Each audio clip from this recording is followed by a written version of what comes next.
Dani and Nicole make up. Ted and Nicole headed for divorce, and she's not done with the Duprees yet.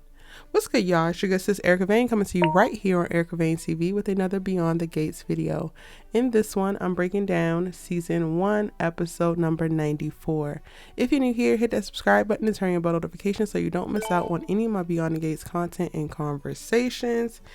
And y'all, another great episode. Keep it locked to the end of this video so that you don't miss out on my responses to a few comments of my last breakdown. I talked about Nicole extensively in that video, and there, were some thoughts in the comment section, and I would love to keep the conversation going by furthering the conversation around those particular comments in reference to the response of that video.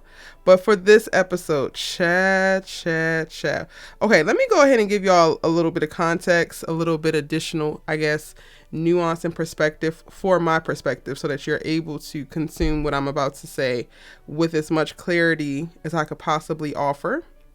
Now, what you choose to hear and how you choose to hear it, that's on you. But at least I know I said it, okay?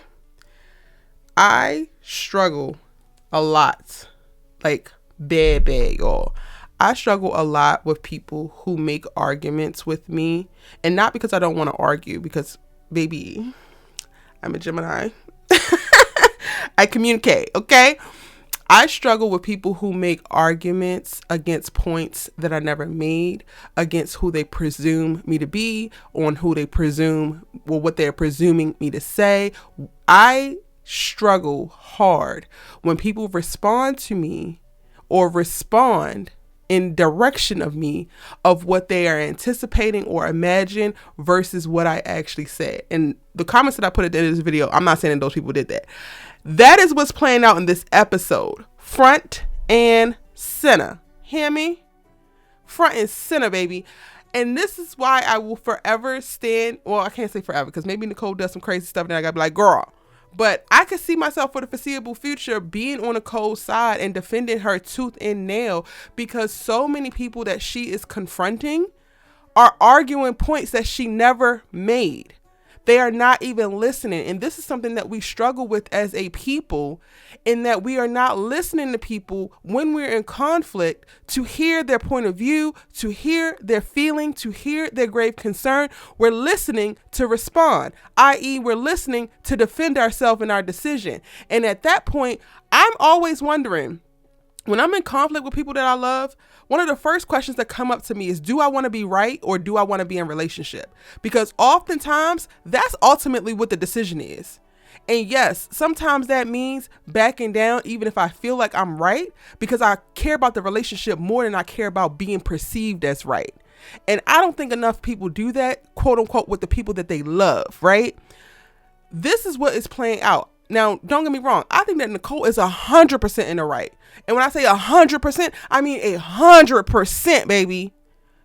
Because she never said that y'all needed to go to the police. Meanwhile, y'all keep making arguments about, well, why would we do that? She never said you needed to do that. She never said that, oh, Martin shouldn't have put hands on them white men. Never said that. Well, he had to defend his grandfather. What was he supposed to do? She never said that. Her biggest concern is you all lying to her after her son takes somebody's life and has a traumatic moment that alters his psyche for the foreseeable future, if not the rest of his damn life. And y'all giving reasons, arguments, defenses to everything but why you could not tell her mama, his mama. And when she says, I'm left to feel, because she's also a psychotherapist and she understands that feelings are not facts. And I love Nicole down because Nicole is a character who's choosing her words wisely. And if you're actually listening, you will hear what she's saying. But most of y'all hoes ain't listening, so you don't hear shit. Cool. She says, it feels like y'all don't trust me. It feels like you robbed his mom of the opportunity to be there for him. And it is the truth. Not only is that how she feels, but that is an accurate assessment of the situation. Because yes, it's a valiant argument that can be made. Okay, we didn't go to the police. Cool, I get that. Okay, I didn't tell Martin that I changed the man's face. I don't necessarily get that, but okay. But you don't tell your wife of 20 to 25 years, the person that you're supposed to be in partnership, the person that you actually vowed to, and you did it under the guise of you were protecting her, the same way that you were protecting her by not telling her that you had an affair, when you decided to recenter and come back home and focus on her because the love was so damn real. You couldn't even go out and have the affair and tell me 5 years later, baby, this actually happened and I want to come clean. You know why you did it? Not to protect her, not to protect her feelings, but to protect your position and your perception. And that's the same thing that Anita did in this circumstance, because she could have very well told her damn daughter, because she understands being a mother and going tooth and nail. And baby, I don't have no kids, but the way I go hard for my damn friends, the way I go hard for my family, the way I go hard for the young ones, my niece, oh baby, it's going to take the jaws of life to get me off your ass. You come across my niece. So I can only imagine my child. And you rob me of the opportunity to come to bat for my child? Oh, all y'all must feel. Absolutely. So again, this is just going to be another video. Maybe we're going to do a count and do a little running tally of how often Erica's standing 10 toes behind Nicole and what the hell Nicole's saying, because she's not wrong. And last episode, she got Anita together. In this episode, she got Ted together, and he ain't like it.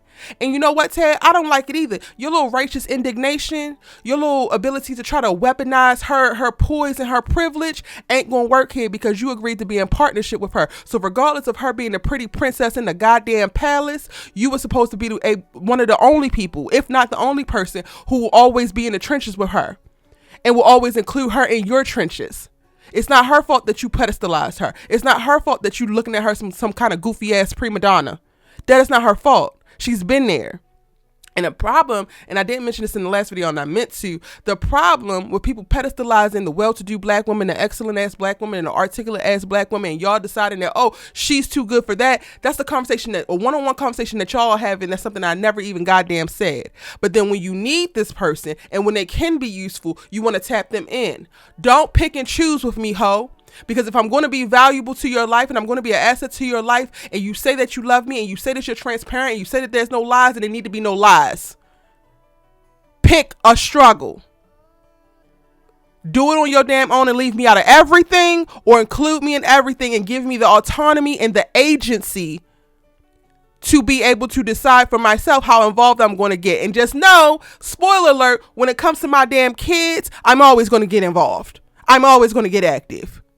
All right, boom. Now we got that out the way. Should Nicole be having a conversation with Ted about divorce, and now that she found a second super huge lie that affects them all? Absolutely. Absolutely. Unequivocally. And yes, I take marriage very seriously. But how is she supposed to trust him? I genuinely want to know. And no, this isn't a question for those in the audience who are very male identified and use male validation, male-centered logic to validate all of their self-harming ass behaviors and problematic takes that they use to govern their own lives. What is Nicole supposed to do? There's already one huge lie of you cheating on me while I was miscarrying your kids. Now, unbeknownst to you, in addition to you cheating on me with a lunatic, and I'm losing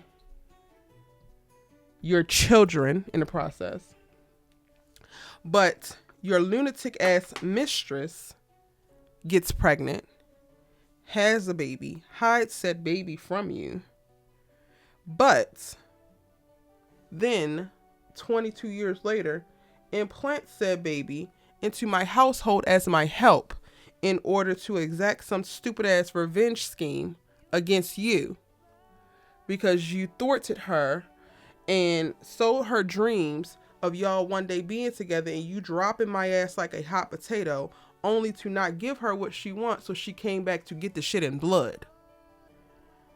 And then in a time where I found out about this lie and I asked, is there anything else that you want to tell me?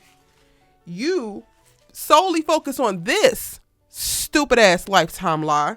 You completely negate and ignore the other big ass lie that you help cover up some trauma attached to our son. How does she move on from that, y'all? Truthfully, how does she believe a word that he says out his mouth moving forward? He kept saying, I made a decision and I thought this was best. Clearly, your noggin ain't right because you don't be thinking clearly. Those same thoughts, that same brain told you to take our son with you to go cheat on me while I'm miscarrying your child. That same brain told you to lie to me for 20 some odd years. That same brain has you getting an attitude with me when I come to your doorstep after finding out about another lie that you could have told me out your mouth about. That same brain has you getting ignorant with me, getting an attitude with me as if I'm not justified. That same brain has told you in a defense mechanism for you to pull my princess card versus just stand in it as a man and say, you know what, I made some terrible decisions and I wish I could take it back. I wish that I would have included you. I wish that that was a thing that I allowed us to figure out together because we are partners and I do value you. I deeply love you, Nicole, and I need you. No. Your peasy-headed ass prideful brain went a whole other direction. And now she's supposed to not divorce you. She's supposed to force herself back into a situation where she has to trust you. She has to ignore all of her feelings and misgivings about you, even though you don't have to do anything better. You don't have to be accountable. You don't have to speak to the damn betrayal. You don't have to apologize sincerely without trying to defend yourself. Because that's another thing, y'all. When you in conflict with somebody and you in the wrong, you cannot defend yourself while also trying to validate their feelings. Pick a struggle, ho. And if you can't pick one, I'm going to pick one for you. Them divorce papers will be on your desk in the next 2 business days, bitch. The next 2 business days, you will have them divorce papers because I be damned. And again, I don't blame Nicole for none of it. Everybody involved had an opportunity to come to her at any given point, and you didn't, which not only speaks about what you feel about you, but it does speak about what you feel about her. And no, it is not just your love and adoration and deep desire to protect her that was governing your goddamn decisions. What was governing your decisions was selfishness. What was governing your decisions was narcissism. What was governing your decisions was your desire to protect your own perception. And you just mad that she clocked it. Yeah. So I don't give a damn you have this conversation with Bill. Go ahead and commiserate with another loser man that lost an amazing woman. Because that's finna be you. Go ahead and find your young little piece of something that's lying about a baby. Get ready. Get ready for your little midlife crisis as well, Ted. Because bump you, sir. Bump you. Child, this episode was interesting too because while we have these very pivotal conversations like the Ted and Nicole, we also have a little bit of one-offs with like Chelsea running down on Bill. You didn't do what you needed to do in the case, and now they're still prosecuting us or whatever. They have their little daddy-daughter moment. Cool. Child, Naomi and Jacob have a storm brewing. He is struggling after, Smitty shut him down basically, and he goes home and he's talking to Naomi about it. And while I get that Naomi is a Dupree, and I get how she responded when Jacob arrested Dani and she was ready to end the damn marriage there, so I shouldn't be surprised. I am surprised by Miss Girl. I am surprised by how hard she's going with not knowing anything, but she knows her husband and she wants him to stay out of it. She wants him to back off, and she's pushing. But then the thing is like, I don't want to side with no cop. I really don't. But I feel for Jacob because he's a man of integrity. And at the end of the day, Naomi, you married a man. You probably fell in love with him partly because of his integrity. It's sexy as hell. His integrity is sexy. I'm not even going to hold y'all. But this is going to be a problem. Their back and forth gave me so much anxiety with Naomi and this Dupree rhetoric, Dupree this, Dupree that.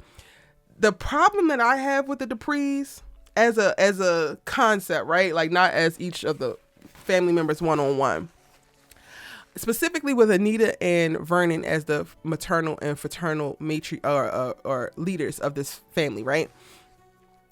Y'all have this whole mob mentality, but you don't operate like it. Like, truth would have been the through line that really is y'all's strength. Y'all being able to present to one another the truth in the trauma, the truth in the issue, the truth in whatever's going on in your life, and then choosing to stand by one another with the truth as context would be the thing that actually makes y'all impermeable to any kind of bullshit from the outside. But because so many of y'all are lying to one another, but then claiming loyalty, that is why you actually have so many chinks in your armor. And that is why each of the lies are threatening to destroy your family at every turn. I can't actually respect the Dupree bullshit or the Dupree propaganda because y'all all standing on lies.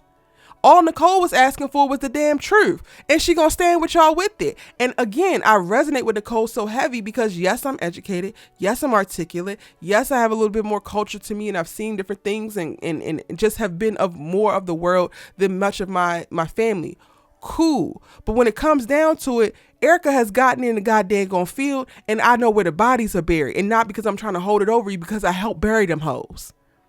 But you cannot rob people of that opportunity to actually show up and be there, but then claim all this strong loyalty. What are they being loyal to? A lie? So Naomi, baby, I hear you, but you might want to pipe down on the Dupree rhetoric. The Duprees come to each other in time of need, because y'all are constantly putting each other in a circumstance to be betrayed, to be lied to, and then to be gaslit when it actually does come out. When y'all could have led from the truth from the beginning, and then everybody would have been on the same accord. Martin would have been a little bit better off if he would have known that man's face was different, and he wouldn't have been haunted for weeks while that man is terrorizing him and got a damn job at the country club. Yeah. Dani, I get that you wanted to protect your sister from the idea of you moving on and she not, but you just telling her reinforces, which we get to see at the end of this episode, like you telling her about Andre reinforces that it's y'all. Regardless, sissy, I don't want nobody else to know, but I'm gonna tell you because we've been in it to win it since knee high to a duck. That strengthens y'all's bond. That creates a stronger bridge. And maybe she doesn't necessarily agree. Like, I'm not saying that Nicole would have agreed from the beginning, but she would have appreciated and loved and doubled down in you feeling safe enough to trust her with the truth. And that's the part that so many of these damn Duprees are missing. Now, I'm not saying that Smitty got to trust Jacob with the truth, because Jacob cannot yet be trusted with the truth, the dirty deeds, because he is so integrous and he is a cop. So I get that. I'm not saying that they have to say all of that, but I'm just pointing to the myriad of lies that are plaguing this damn family. But y'all want to claim loyalty. You want to claim that y'all are unbreakable. Baby, y'all are giving China pattern, not steel, honey. I'm just gonna say it. And you gonna let the Duprees and their lies destroy your marriage. Sorrows and prayers, child. Let me go back to Nicole real quick, because I know I spent a bunch of time on her and I don't want to keep doing it because I know some of y'all gonna get tired. But baby, when Nicole brought her ass back into that house, and then Dani got up, I said, Dani, don't you go hug her. Keep it moving. And Dani walked right past. I said, absolutely. That's what I'm talking about, sissy. That's what I'm talking about. Then Vernon need to get up and follow suit so she can have a room with her son. And what did she do, y'all, with her son? She went and hugged her son, told her son his mama's here now. That is all Miss Girl wanted, and y'all robbed her of that. Again, y'all can't tell me when it comes to Nicole Dupree. Absolutely. 10s across the board. You are safe in your mama's arms. Damn it. Yes. And anybody who can't see it or playing like you can't see it, you lying. Because there's still times in my big age that I long for my damn mama. It's normal. Okay. Moving on, child.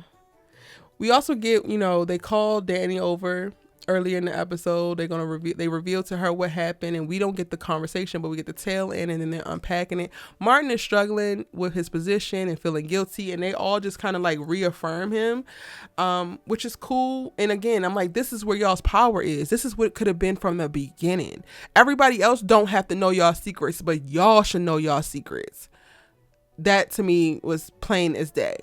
Before we get Dani to come over, when Anita and Vernon are talking, she was pissing me off until she got to the point of like moving forward remorseful, because again, y'all are making false arguments against points that were never made. Y'all made decisions to keep everybody out, including Nicole. And I think Vernon is right at the top of this episode to be questioning their decisions. This is what I think growth looks like. This is what I think accountability looks like. And I don't like the position that Anita takes, in that everything that she does, right, wrong, or indifferent, everybody just got to get over it and move on. No, you need to take some time and reflect, ho. Because this hurt people. Your decisions hurt people. Your decisions alienated people. Your decisions made people feel betrayed. And Vernon is right to be thinking about that. But too many people, especially when they're wrong and somebody points out that they're wrong, they're so focused on healing themselves and like, or not necessarily healing themselves, but making themselves feel better, making themselves feel more comfortable when conflict is uncomfortable. It's supposed to be. And a sign of maturity, a sign of true growth, a sign of love of the person that you're in conflict with is your ability to not rush through the discomfort, but sit in it as you need, so that you can find ways to do better by that person moving forward. And I don't necessarily know if I believe that Anita is there, because she's so busy all the time trying to, in her mind, right her wrongs, when the work and the righting of the wrongs is the sitting in the bullshit and the decisions that you make, and maybe just considering, you know what, I could have done this differently. This could have turned out better. Because guess what, y'all? The decisions that y'all made led y'all here. So clearly all of them wasn't right. And that's all I got. I didn't expect this video to be so long, but I'm very much so enjoying where we are in the show right now. This is what I love to see. Y'all know I love me a little bit of dialogue. I love me some conflict with interpersonal relationships and being able to deeply unpack this. Like, I'm a pig in right now, y'all. I ain't even gonna hold you. Keep y'all's comments coming. I did say at the beginning of this video that I wanted to talk about a couple of comments that I saw, so I'm going to do so. This is not an attack at anybody who posted a comment. Like, please post your comments. This is for me to keep the conversation going. When Tay Talk says, as an eldest daughter in the family, you are spot on in your assessment. I did think that Nicole was doing too much, but then realized everything that she was talking about, and Anita knows she would have felt the same way. That's all I hope for. That's all I hope for. Like, I get the initial reaction that people going to have, but I really just hope that people stop and thought about what Nicole is actually saying, and then be like, you know what? She not wrong. So thank you, Tay. I appreciate it. Young MRC says, all of the family members are articulate. Nicole has been sheltered and apparently can't handle hardships and obstacles. Regarding Martin, they didn't try to hide it from her. They tried to protect Martin and her. When Martin finally went to Nicole to talk about his problems, she said she'd give him some qualified therapists to speak with. Everyone in the show has human characteristics, including being flawed. Anita has lived and seen a lot, including harsh racist acts and the way the judicial system treats black men. She and her husband and Ted did what they thought was best, and what they thought was best was wrong, and what they thought was best was alienating, and what they thought was best lands as disrespectful to the mother of the young man who is at the center of it, because she deserves an opportunity to help her son. I think that Nicole can be sheltered, but still understand hardships. So for Anita to even be condescending and saying that she doesn't know the hardships that they have faced, I don't know walking from Selma. I don't know sit-ins. I don't know protests to the level in which Rosa Parks incited, right? But that doesn't mean that I don't understand struggle. That doesn't mean that I'm not boycotting Target right now and doing what I can in my life and living a life and being a woman that, one, I claim to be, but two, that I hope to be. I think when we make decisions for other people in situations like this, under the guise of we are protecting them, what we're actually doing is robbing them of their autonomy, robbing them of self-determination, because you are not even giving them an option to choose how to show up in this circumstance. You have decided who you believe that person to be, and you're acting in accordance to that versus who they actually are. And that's wrong. And you wouldn't like it if somebody did it to you. Thanks for the comment, though. James X2Y54 says, considering the scenario, Anita, Vernon, Ted, Martin, Bill are sinking in quicksand. Standing on firm ground next to a truck, holding a long, strong rope, which is securely attached to the truck, is Nicole. Nicole tells others, I'm going to throw you this rope. I want you all to fasten it to you. Then I'll get in the truck and pull you all free of the quicksand. Rather than follow Nicole's lead, those trapped in the quicksand say, oh, Nicole, you think you're better than all of us because we made a mistake and got caught in the quicksand. Rather than stand there all holier than thou, why don't you act mature, realize people made mistakes, and jump in the quicksand and sink to the bottom with us? This is how the show is playing out. This is how it's playing out on the show. James, when I read your comment, the smile that came across my face. Thank you. Thank you. Thank you. Thank you. That is such a powerful analogy. And you are spot on, babes. Spot on, honey. Yes. Okay.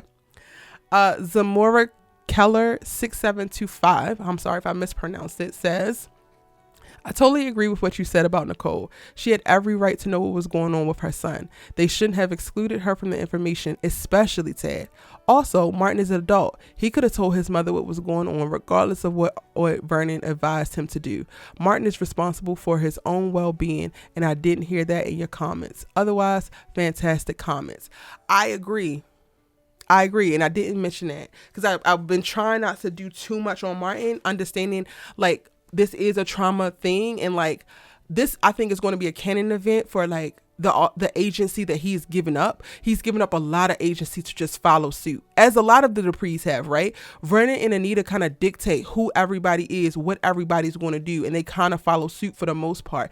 And it's now that he's learning that he can't necessarily follow the letter of the law, because this has not only created contention within his marriage, because in addition to him telling his mother, he could have told his partner, but then also it robbed him of the comfort that could come from going to one's mother, and she would have 100% been there for them. But I think that he also, drank the Kool-Aid and like, well, my mom expects this of me, and my mom is so perfect, and my mom is this. And one thing that I'm learning is like, your parents are never going to be perfect. That's a lesson that you have to learn. I learned that in my adult years, but that doesn't mean that you rob them of the opportunity in their humanness to show up for you.